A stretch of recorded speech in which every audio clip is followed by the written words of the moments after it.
کبھی انسان ماں کو کہہ دینا دو چار جملے اس طرح کے کہ ماں کو محسوس ہو کہ آج اس نے میری ساتھ عزت والا رویہ نہیں رکھا، تو اماں بیچاری کو یوں لگتا ہے کہ جیسے کمائی لٹ گئی ہے، ساری تکلیف میں آ جاتی ہے۔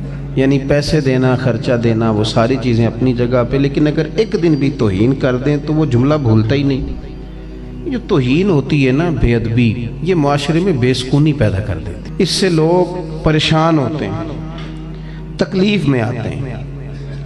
آپ دیکھ لیں، بیوی کئی دفعہ خامن سے کہتی ہے کہ تو خرچہ تھوڑا دیا کر، لیکن میرے ماں باپ کو گالی نہ دیا، وہ چیز مجھے تکلیف دیتی ہے۔ شوہر بھی بیوی سے کہتا ہے کہ تو روٹی نہ بھی پکائے گی تو ہوٹل سے کھا لوں گا، اور تو کپڑے نہ بھی دھوئے گی تو دھوبی سے دھلوا لوں گا، پر میری ماں کی عزت کیا کر، میرے باپ کا احترام کر۔ یعنی بے ادبی بے سکونی پیدا، میری بات کی سمجھ آ گئی آپ حضرات کو؟ بے ادبی بے سکونی پیدا کرتی، اور ادب کیا کرتا ہے؟ اماں بیچاری رات کو انتظار کر رہی تھی، اس لیے کہ وہ بیٹی نے نا، بیٹی بیاہ دی تھی، اس نے کوئی 20-25 ہزار روپیہ مانگ لیا تھا۔ اماں کو اب سمجھ تھی کہ بیٹا میرا کمزور ہے، کماتا ہے پر اس کے اپنے بھی بچے ہیں، تو اماں چاہتی بھی ہے بیٹی کی مدد کرنا، پر وہ کیسے کہے بیٹے کو، مالدار بندہ تو ہے نہیں۔ سوچتی رہی، کوشش کرتی رہی، بیٹا رات کو گھر آیا تو اماں بڑی ترتیب سے، مرتب کر کے، سوچ سمجھ کے، جھجک کے، ناپ تول کے جملے بولنے لگی۔ اس نے کہا بیٹا، دل تو میرا نہیں کرتا، تیری آمدن سے، تیرے اخراجات سے، تیری مشقت سے میں بڑی اچھی طرح آگاہ ہوں، لیکن تیری بہن کو کچھ تھوڑی ضرورت پڑ گئی ہے، میرا دل نہیں کر رہا۔ اماں نے بات کی، بیٹا اٹھ کے قریب چلا گیا، اس نے جا کے ماں کے ہاتھ کو بوسہ دیا۔ اس نے کہا ماں میری بات سن، مجھے نہ ڈر ڈر کے نہ کہا کر، مجھے حکم کیا کر۔ اور اماں یہ تو 20-25 ہزار کی بات ہے، جان مال حاضر ہے تیرے لیے۔ آپ یقین کر لیں کہ اماں کو یوں محسوس ہوتا ہے کہ جیسے کسی نے فرش سے اٹھا کے آسمان پہ بٹھا دی۔ یعنی آپ کچھ بھی نہ کریں، رات کو 2-3 نمبر ہی ٹانک دیں، ابا جی کے پیروں میں بیٹھ جائیں، کچھ بھی نہ کریں، نمبر ٹانکنے کے لیے ابا جی لے آؤ تھوڑا دبا دیں، تو ابا کہتے پتر میں کدوں حلوا رہا سا، تو تے تھکے آیا ہے، جا میرا پتر سو جا جا کے۔ وہ با آپ نے 2 جملے کہے، لیکن سویرے نا آپ کا ابا سارے محلے میں جس چوک میں بیٹھے گا یہ بتائے گا کہ میرا پتر بڑا چنگا، میں نے کوٹ کے سوندا ہے۔ اب بات کو سمجھیں جو عرض کرنا چاہتا ہوں، آپ تھوڑا بھی ادب کریں تو وہ سکون پیدا کرتا ہے۔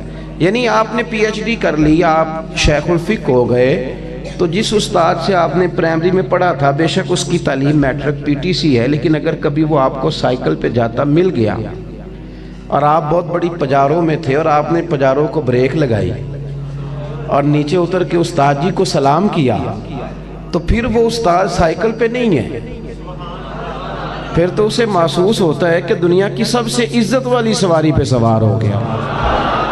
عزت کرنا سیکھیں، عزت دینا سیکھیں، عزت کریں، وقار پیدا کریں۔ ہمارے ہاں نا میڈیا نے اور ہم نے خود بھی توہین پرموٹ کرنی شروع کر دی۔ یعنی رات کو ٹی وی پر جو ٹاک شو ہوتے ہیں وہ بنیادی طور پر لوگوں کے نقص بیان کیے جاتے ہیں۔ ہاں کوئی شکایت ہے تو آپ اسے ضرور منظر عام پہ لائیں، لیکن آپ نے تو بازار گرم کر دیا۔ اور ہم کیا کرتے ہیں، ہم نے بھی ایک دوسرے کے خلاف پورا پلان کر لیا ہے۔ آپ لوگوں کے سامنے پوچھ لیں، پولیس والے اچھے ہوتے ہیں، پٹواری اچھے ہوتے ہیں، سیاستدان اچھے ہوتے ہیں، چلیں عوام کے بیچ بیٹھ کے تنہائی میں پوچھنا، مولوی ٹھیک ہوتے ہیں، پوچھ لیں آپ پیران عظام کے بارے میں۔ ہم نے گھٹن پیدا کی ہے، یوں محسوس ہوتا ہے کیوں؟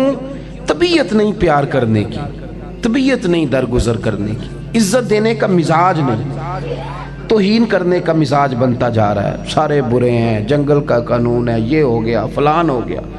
اس سے نا تیزی کے ساتھ توہین پرموٹ ہوئی ہے۔ آج جو ہم گپ شپ لگاتے ہیں نا، وہ گپ شپ نہیں، وہ اصل میں چگلیوں کے لیے بیٹھتے ہیں، تو اس کا نام بدل کے ہم نے گپ شپ رکھا ہے۔ آپ بیٹھ جائیں 4-5 لوگ اور کہیں کہ آج 2-4 گپ شپ کرنی ہے، تو گپ شپ کیا ہوتی ہے؟ سیاستدان برے ہو گئے، تاجر برے ہو گئے، فلانا، تو بے ادبی پرموٹ ہوئی۔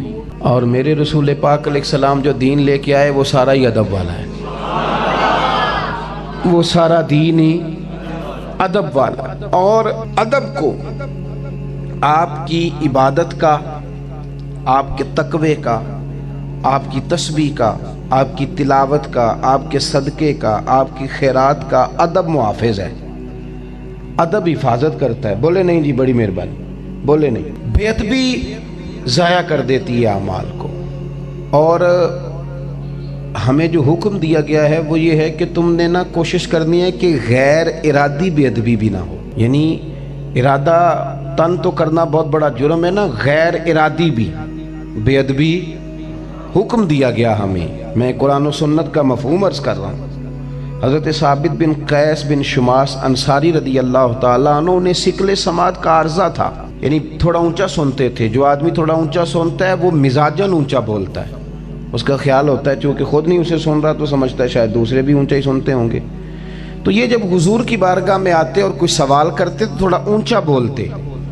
آپ میری بات کو سمجھیں، آپ نے علماء سے یہ بات سنی ہے لیکن اس کی ذرا گہرائی میں، یعنی کچھ بھی نہیں وہ کرتے، وہ ادب سے بیٹھے ہیں، انہوں نے کوئی غلط جملہ نہیں استعمال کیا۔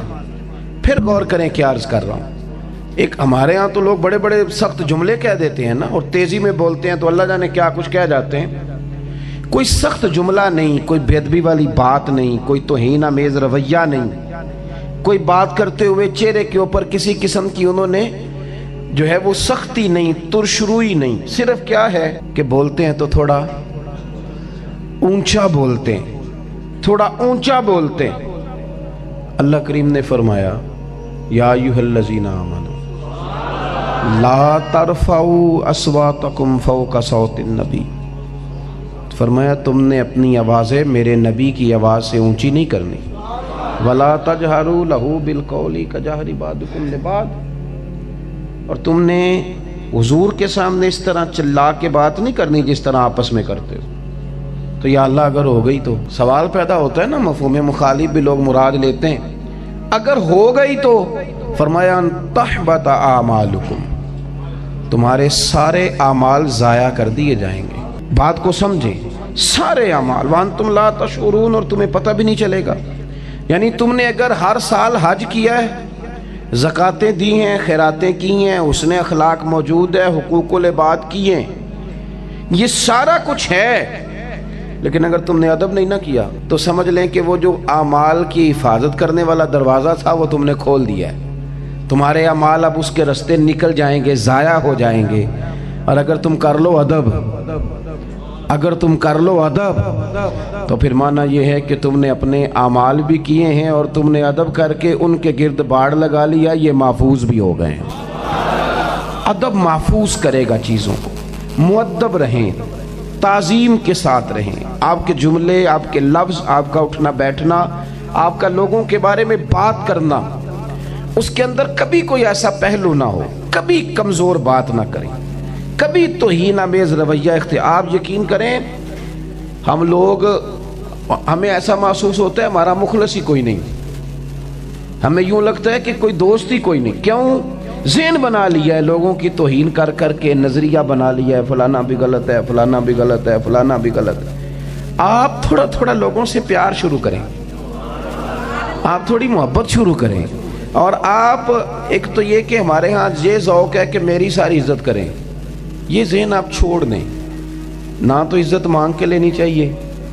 یہاں کوئی دوست باتیں کرتے ہیں جی، میں نے پہلے بھی گزارش کی، ایک دفعہ ذرا گزارش نہیں ڈانٹنا نہیں جی، یہ تو حضور کے میلاد کی ذکر کی میں پیار سے ذرا، یعنی یہاں سے ریکویسٹ یہاں گئی ہے، اب یہاں سے وہاں آ رہی ہے، وہ ہے ریکویسٹ ہی، ٹھیک ہے نا جی، اللہ آپ کو جزا دے۔ دوست آپ سمجھ لیں کہ جب آپ لوگ دیکھیں نا، عزت نہ تو مانگ کے لی جاتی ہے نہ چھین کے لی جاتی ہے۔ عزت کا تو معنی ہوتا ہے کہ بندہ کام اس طرح کے کرے کہ عزت کرنے کو دل کرے۔ تو نہ آپ عزت طلب کریں نہ عزت چھینیں۔ عزت چھینتے بھی ہیں نا لوگ، بتاؤں کس طرح؟ وہ نا چھوٹی والی سالی کی شادی ہے تو بڑے سالہ صاحب داماد صاحب آ گئے، تو اس بات پہ ناراض ہو گئے کہ مجھے ٹیوٹے پہ بٹھا دیا ہے، کار میں کیوں نہیں بٹھایا۔ ہنسنے کے لیے نہیں بات کر رہا، حقیقت بیان کر رہا۔ اب وہ اپنی اہلیہ سے کہہ رہے ہیں بچے اٹھا چلیں گے تو ہماری عزت ہی نہیں کرتے۔ اب وہ بیچارہ بوڑھا سسن منتیں کر کہتا ہے پتر اگو نہیں کرتا، آ جا تیری مہربانی، رو رہا ہے، گھر میں مصیبت کھڑی ہو گئی۔ اور یہ اب اس کو انہوں نے گاڑی میں نہیں بٹھایا، فرنٹ سیٹ پہ بٹھایا ہے، لیکن یہ عزت آپ نے چھین کے لی ہے، یہ آپ نے احتجاج کر کے لی ہے، اس کا کوئی مزہ پتہ عزت کس کی ہوتی ہے بتاؤں؟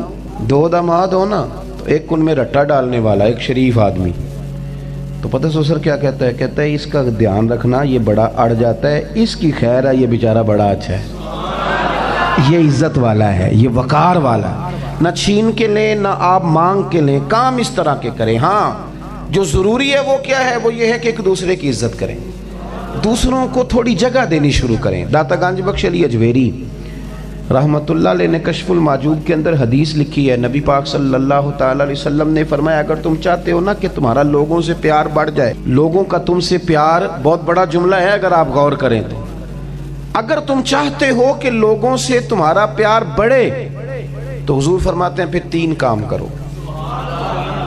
یا رسول اللہ کون سے؟ تو حضور فرمانے لگے سب سے پہلے یہ کرو کہ سلام لینے میں پہل کیا کرو، یہ نہ کہو کہ تو میں نے سلوٹ ہی نہیں کیتا اور تو کسے نہ، بھئی یہ کہنے کی کیا ضرورت ہے، آپ پہل کریں۔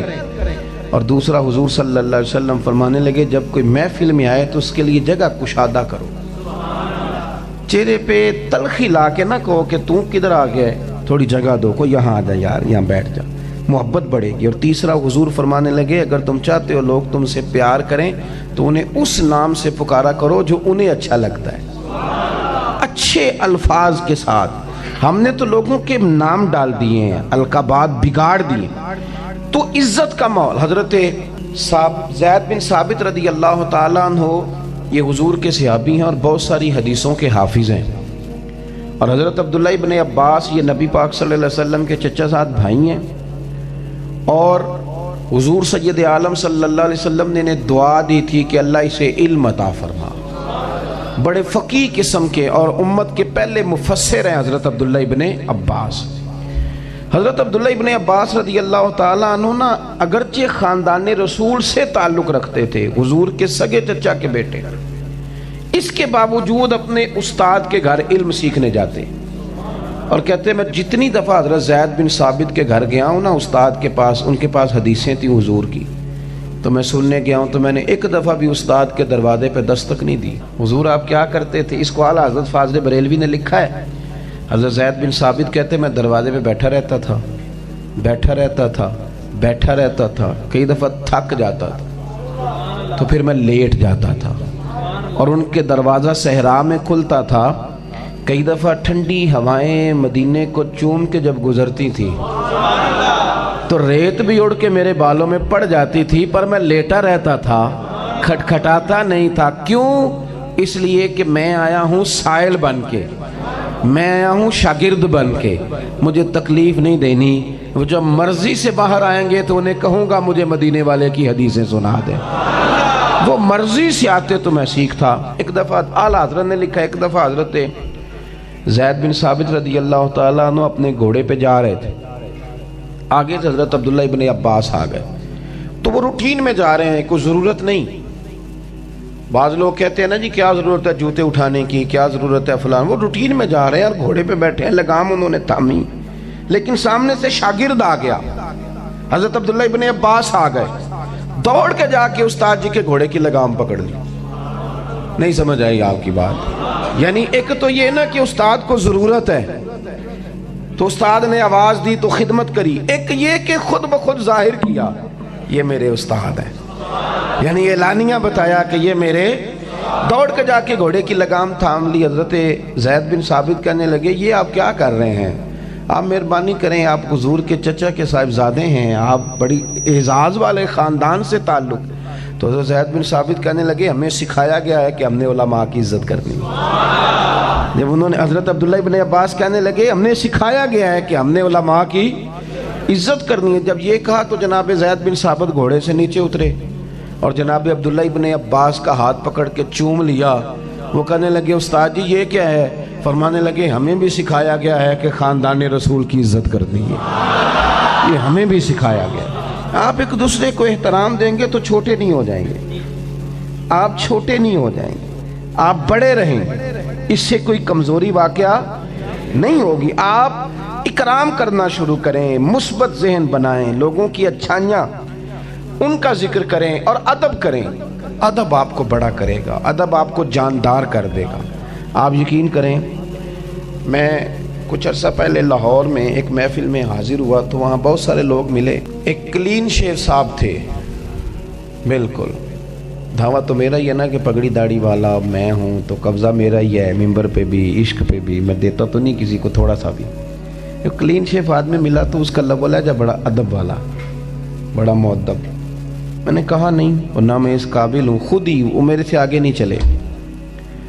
اور انہوں نے کہا جی, میں نے کہا کیا شیڈول ہے؟ کہنے لگے شیڈول تو آپ کا حکم جو کریں گے وہ ہو جائے گا, ہم تو ہمارا کیا جرت ہے اللہ کے کسی بندے سے ایسا. تو مجھے اچھا لگا جو اس بندے کا انداز تھا. میں نے ان سے سارے مجمع میں سے ان سے میں نے پوچھا آپ کس کے مرید ہیں؟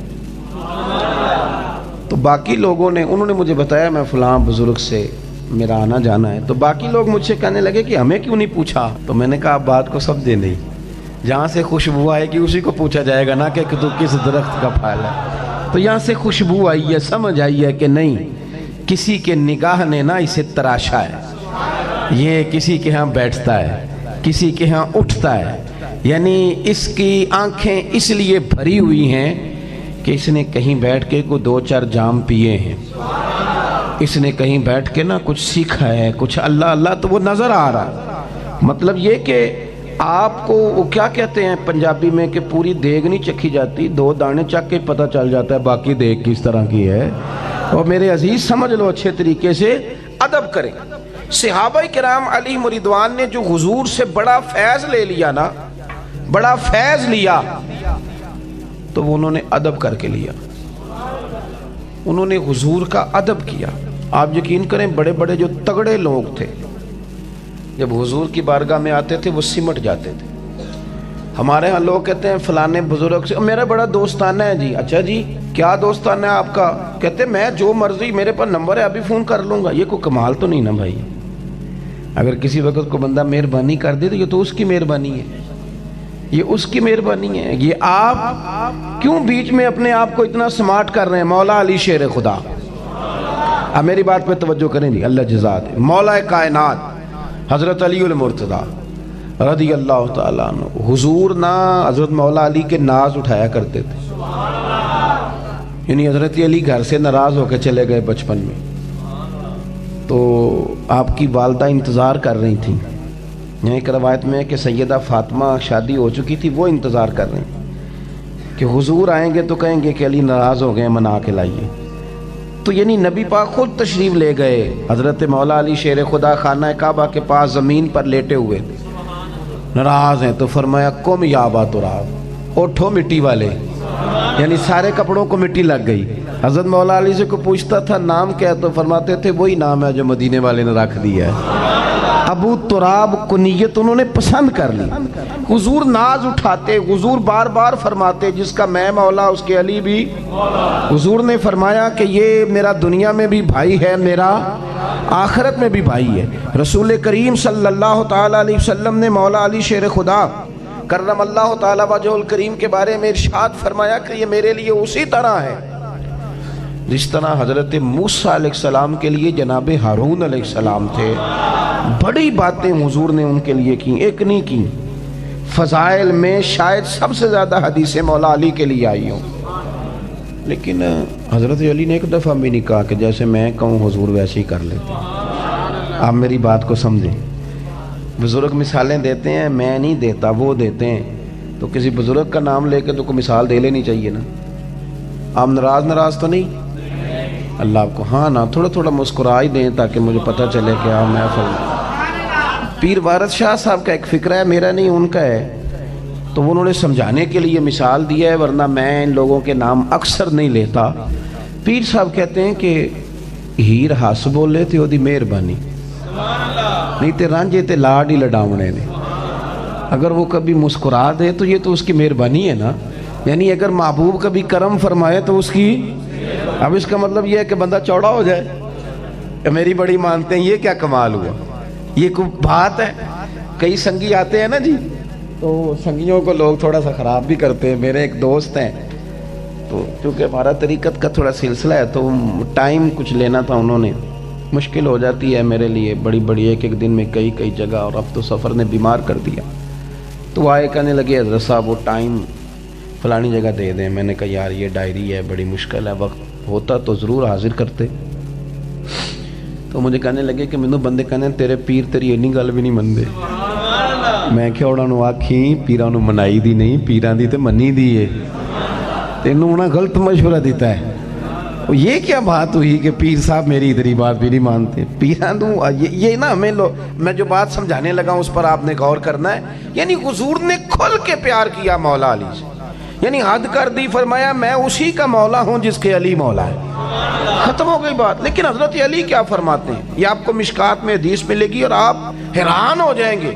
یعنی بچپن میں ساتھ ہیں, پہلے حضور ان کے گھر رہتے تھے, پھر یہ محبوب کی بارگاہ میں رہنے لگے اور حضور نے لاڈ لڈائے, پیار کیا, بڑی محبت فرمائی.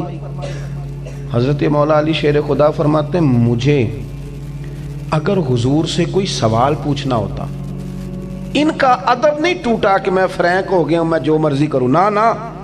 فرماتے ہیں مجھے اگر حضور سے کوئی سوال پوچھنا ہوتا, گھنٹوں نہیں, دنوں نہیں, فرماتے ہیں میں ہفتوں انتظار کرتا. جرت نہیں ہوتی تھی سونے سے پوچھ لو. میرا دل کرتا تھا کوئی اور ہی آئے اور جو میں نے پوچھنا ہے وہ پوچھ لے, ساتھ میرا بھی کام بن جائے. جرت نہیں, میں کس طرح کر کے سوال پوچھوں, میری طبیعت نہیں مانتی. حضور کی بارگاہ میں عرض کروں, نہ, اے پائے نظر ہوش میں آ, یہ قوے نبی ہے, آنکھوں سے بھی چلنا یہاں بے ادبی ہے. اور حضرت سیالوی رحمت اللہ علیہ فرمانے لگے کہ میں نے تو باب جبریل کے بالکل پاس حضرت جبریل کو کھڑے دیکھا ہے اور وہ وہاں باتیں کر رہے تھے. تو عالم تخیل کی بات کرتے ہیں, کہتے ہیں باتیں بھی آہستہ آہستہ کر رہے تھے, اونچا نہیں. باب جبریل کے پہلو میں ذرا دھیرے سے فخر کہتے ہوئے جبریل کو یوں پایا گیا. آپ نے دیکھا ہے نا باب بقی کے ساتھ باب جبریل ہے, جب حاضری دے کے نکلتے ہیں کہتے وہاں کھڑے تھے حضرت جبریل اور آہستہ آہستہ بول رہے تھے. اپنے تصور میں اللہ والے بات کرتے ہیں, کہتے باب جبریل کے پہلو میں ذرا دھیرے سے فخر کہتے ہوئے جبریل کو یوں پایا گیا. یعنی کہتے میں نے ان سے پوچھا یہاں کیا کر رہے ہو, تو کہنے لگے دستک دینے آیا ہوں. تو میں نے کہا دیں پھر, تو حضرت جبریل کہنے لگے دے دی ہے. تو میں نے کہا میں نے تو نہیں دیکھا. تو وہ کہنے لگے میں نے پلکوں سے دی ہے, حضور کا دروازہ ہے تو میں نے ہاتھوں سے نہیں دی. باب جبریل کے پہلو میں ذرا دھیرے سے فخر کہتے ہوئے جبریل کو یوں پایا گیا. اور لوگوں ہم نے پلکوں سے درے یار پہ دستک دی ہے. ہمارا درد سمجھو, ہماری کیفیت سمجھو, ہمارے عشق کا ماحول سمجھو. باب جبریل کے پہلو میں ذرا دھیرے سے فخر کہتے ہوئے جبریل کو یوں پایا گیا. ہم نے پلکوں سے درے یار پہ دستک دی ہے, کیونکہ ذرا آواز اونچی ہوئی تو عمر کا سرمایا گیا. ہم نے بڑے دھیرے انداز میں اور پلکوں سے, پلکوں کا کوئی بوجھ نہیں ہوتا, دستک دیں تو آواز. مولا علی کہتے میں مہینوں انتظار کرتا تھا کوئی بندہ آئے وہ سونے سے پوچھ لے مجھے. حضرت عمر یعنی بندہ تگڑا اتنا ہے کہ کیسر و کسرا کے بادشاہ کہنا عمر میٹنگ کرنی ہے, تو عمر کہتے دوڑ جاؤ, ٹائم کوئی نہیں, بھاگو. یعنی صحابہ کرام اکٹھے ہو کے مشورہ کر رہے ہیں کہ عمر کو کہنا ہے کرتا پرانا ہو گیا, کرتا ہی نیا لے لے. جب سارا مشورہ طے ہو گیا تو ایک صحابی کہنے لگے ٹھیک ہے تم نے جو صلاح کر لی ہے, پر اس شیر سے بات کس نے کرنی ہے, بندہ بھی تو بتا. اتنا تگڑا کوئی بات نہ کر سکے, کسی کی طاقت نہیں. ایک دفعہ آپ اپنے دور خلافت میں مکہ مکرمہ گئے تو پتہ چلا کہ ایک سردار نے نا اپنی گلی میں کچھ پتھر رکھ کے جگہ بنا لی ہے. ہم بنا لیتے ہیں نا تھڑی, یعنی میری موٹر سائیکل گزرے, باقی بے شک کوئی بندہ نہ گزرے, موٹر سائیکل اندر جانی چاہیے, باقی سارا تباہ ہو جائے وہ ہمیں اس سے غرض. حالانکہ موٹر سائیکل تو اٹھا کے بھی گزار لیتا ہے بندہ, لیکن لوگوں کے رستے کی ہم آسانی. ناراض تو نہیں ہو جائیں گے آپ لوگ کہ کس طرح کی باتیں کر رہا ہے. وہ کہتے ہیں میں چھڑی یہ 5 فٹ گلی تو نہیں تھی نہ چھڑنی جی, کسی نے لنگر نہیں تھی دینا تھی, پھر نہیں چھوڑنی تھی, پھر اس پہ پورا قبضہ کرنا تھا. چھوڑ دیا تو اب وہ پبلک پراپرٹی ہو گئی. اب آپ اس پہ کوئی اس طرح کا نہ رویہ اختیار کریں تو مہربانی فرمائیں. تو ایک سردار نے گلی میں روڑے رکھ لیے تھے, کوئی رستہ بنا لیا تھا, تو جناب عمر نے, وہ بھی بزرگ تھے اور صحابی تھے, ان کو بلا کے کہا کہ رکھے آپ نے تو اٹھائیں گے بھی آپ ہی, لوگوں کو تکلیف دیتے ہیں. یعنی حضرت عمر فاروق کا جاہ و جلال اور حضور کا ان سے پیار فرمایا جس گلی سے میرا عمر گزرے شیطان تو ویسے رستہ بدل جاتا ہے۔ یعنی اتنی شانے میں ادھر جانا نہیں چاہتا حضور نے، لیکن اس بندے کا ادب کیا ہے حضور کے ساتھ، تعلق کیا ہے، غلامی کس طرح کی ہے۔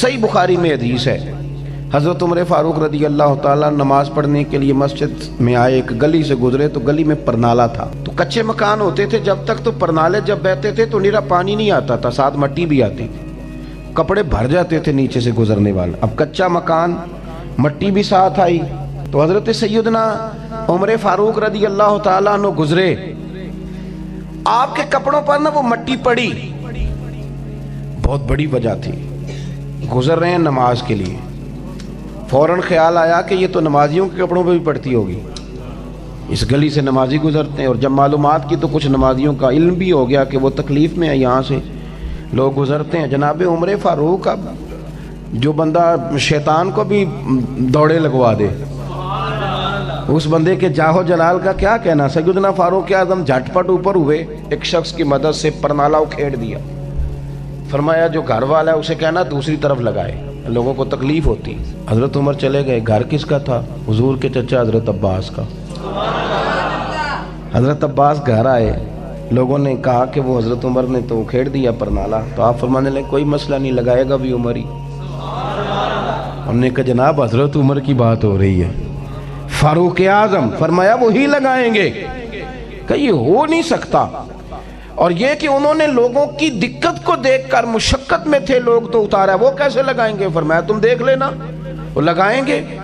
حضرت عباس مسجد گئے، فرمایا آپ نے پرنالہ اکھیڑا ہے، تو جناب عمر نے ساری وجوہات بیان کی پورے جاہو جلال میں، فرمایا لوگوں کے کپڑوں پہ مٹی ڈلتی تھی، میرے اپنے ڈلی ہے، اور پھر آپ یہ دیکھیں کہ رستے میں پرنالہ، اور پھر لوگ سارے اس سے پریشان ہیں، تو